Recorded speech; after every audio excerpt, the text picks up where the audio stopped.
Hello बच्चों, आज हम वीडियो की इस भाग में कक्षा 6 के संस्कृत में दूसरा चैप्टर कारक प्रयोग इसको हम लोग पढ़ेंगे।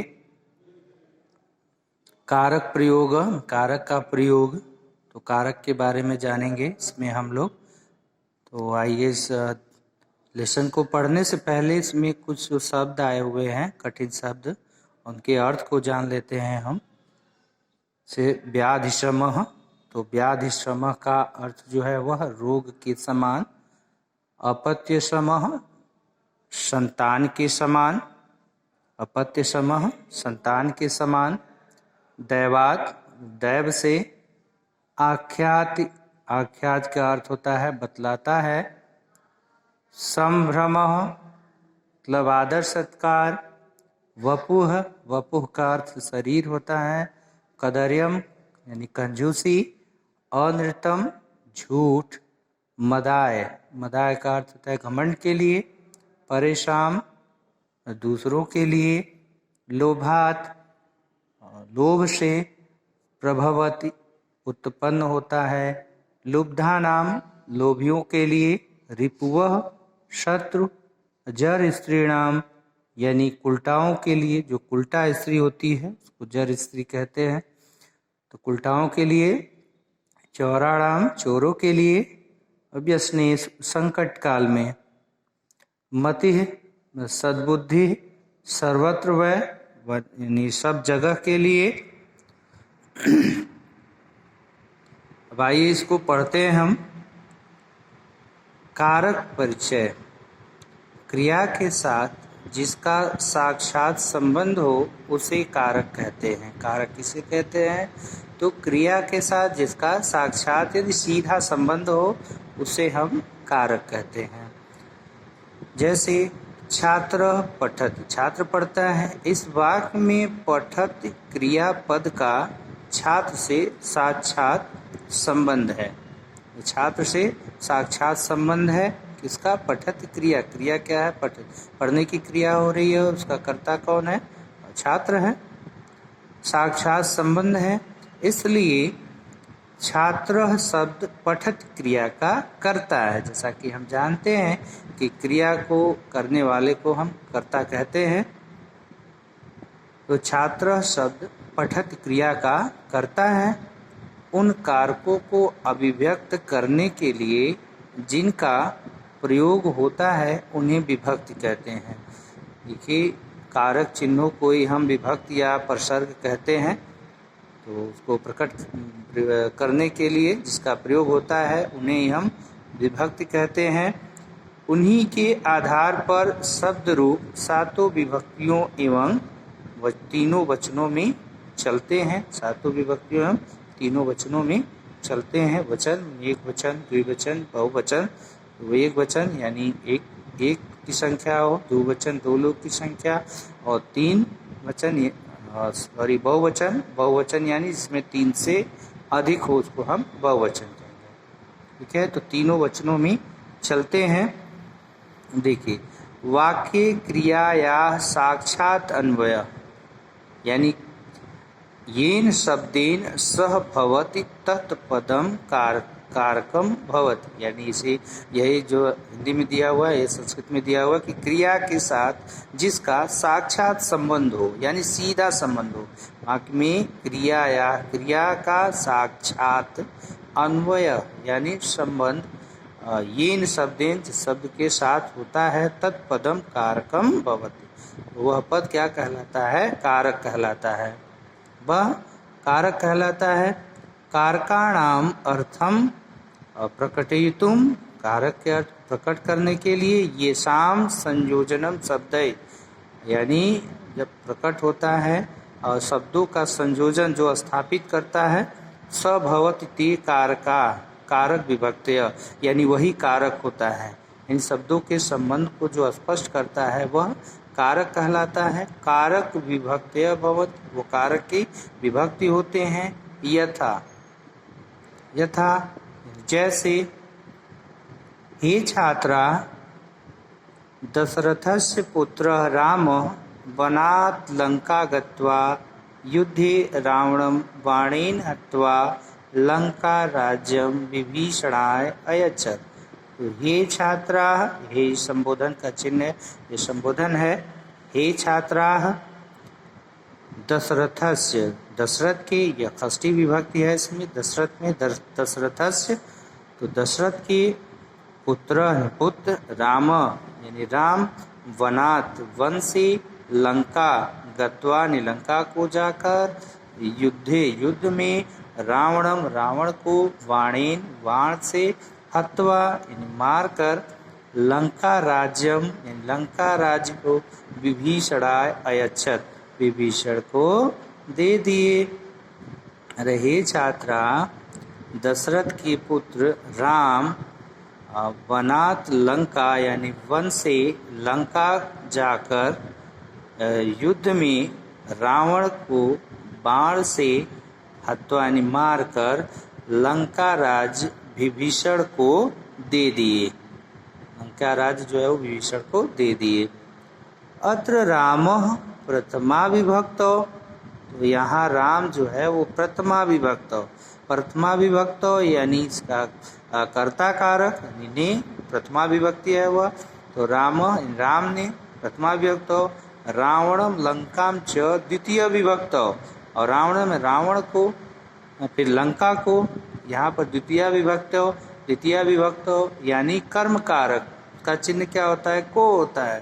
तो द्वितीय विभक्ति के उदाहरण है ये, रावणम लंकाम च द्वितीय विभक्तो, बाणेन तृतीय विभक्तो यानी बाणेन यानी से, यहाँ करण कारक जो है उसका जो है चिन्ह होता है से। तृतीय विभक्ति, भाई विभक्ति जो है कारक के उन्हीं चिन्हों को कहते हैं, तो बाणेन बाण से, तो ये जो है तृतीय विभक्ति यानी करण कारक के उदाहरण है। तृतीय विभक्तो विभीषणाय, चतुर्थी विभक्तो यानी यह संप्रदान कारक, चतुर्थी विभक्तो संप्रदान कारक यानी के लिए या कुछ देने का भाव हो। वनात् पंचमी विभक्तो, वनात् जो है पंचमी विभक्तो यानी अपादान कारक, कुछ अलग होने का जो भाव होता है। दशरथस षष्ठी विभक्तो, और दशरथस जो है वो षष्ठी विभक्तो है, पहले ही मैंने यहाँ बताया है यह षष्ठी विभक्ति। युद्धे सप्तमी विभक्तो, युद्ध में सप्तमी विभक्तो यानी अधिकरण है में पे पर, युद्ध में सप्तमी विभक्तो च प्रयुक्त अस्ति, यानी ये विभक्तियां इसमें प्रयुक्त हैं। अतः राम प्रथमा विभक्तो, रावण लंका द्वितीय विभक्तो, बाणेन तृतीय विभक्तो, और विभीषणाय चतुर्थी विभक्तो, वनात् पंचमी विभक्तो, और दशरथस्य षष्ठी विभक्तो, युद्धे सप्तमी विभक्तो च प्रयुक्त आसीत्, इसमें ये विभक्तियां प्रयुक्त हुई हैं।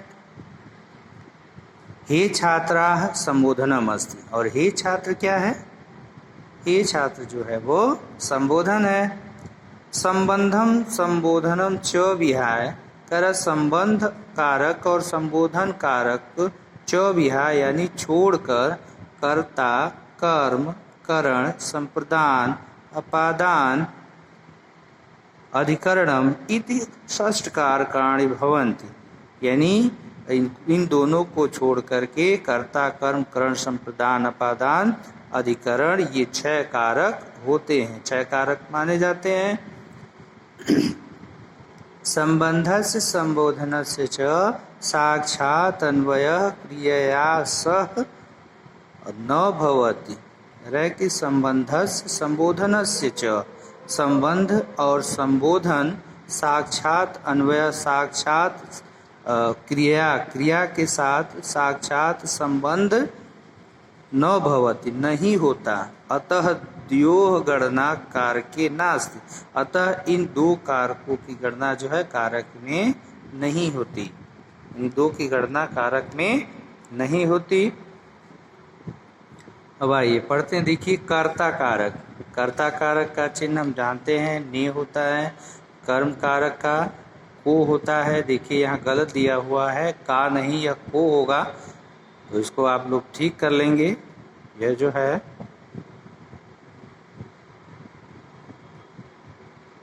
को हो जाएगा। द्वितीय विभक्ति है। करण कारकम सी द्वारा, संप्रदान का के लिए, अपादान कारक का से यानी पृथक होने के भाव में, संबंध का के की रारे री होता है, अधिकरण का में पे पर होता है और संबोधन का पे ऐ अरे। तो आइए पढ़ते देखिए कर्ता कारक इन्हें प्रथमा विभक्तो। देखिए जो ब्लैक कलर के जो वर्ड हैं, जो डार्क कलर के वर्ड हैं, इसमें जो है विभक्ति युक्त वर्ड हैं ये। नहीं विद्या समो बंधुवः न च व्याधि समो रिपुवः न चोपत्य समः स्नेह न च दैवात् परम बलम।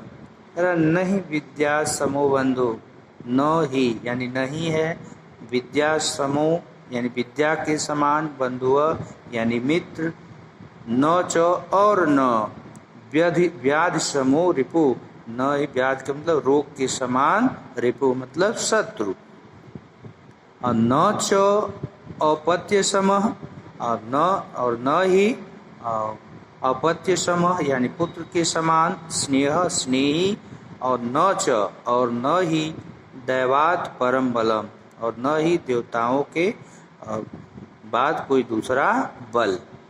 इसका अर्थ क्या हो गया पूरे का?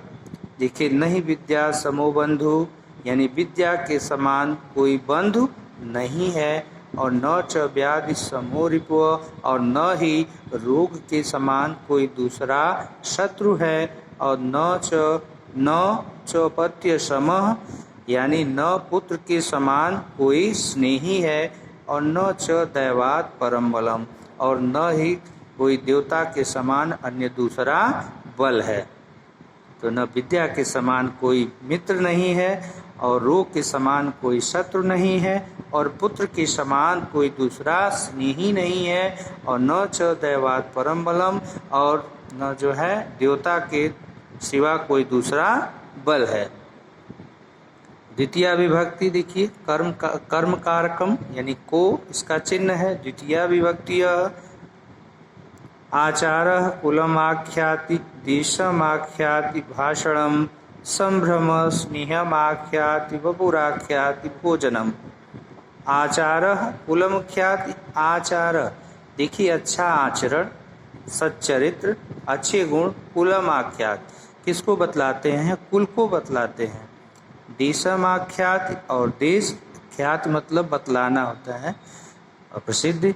तो देशमाख्यात देश को कौन बतलाता है? भाषणम यानी अच्छी भाषा, अच्छे बोलचाल, अच्छे शब्द, अच्छे विचार, ये किसको दर्शाते हैं? भाषा को, देश को दर्शाते हैं।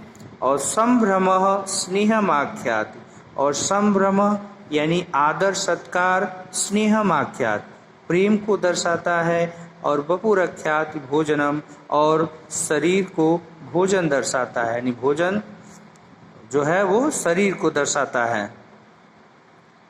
आचार कुलमाख्यात पूरा अर्थ देख लीजिए। आचार कुलमाख्यात यानी जो अच्छा आचरण है, अच्छे गुण हैं, वह कुल को बतलाते हैं।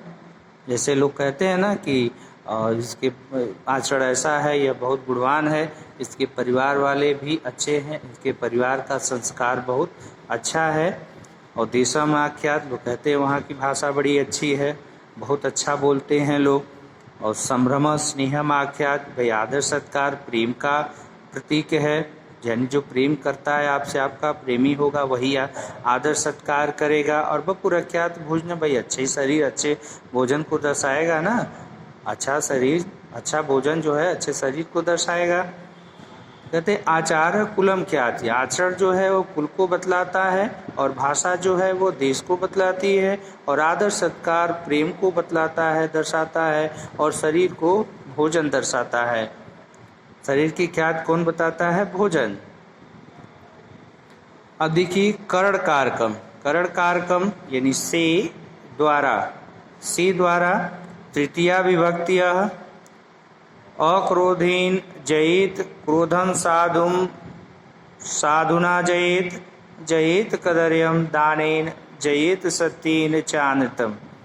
अक्रोधेन जयेत क्रोधम साधुना जयेत, अजयेत कदर्यम दानेन जयेत सत्येन चानटम।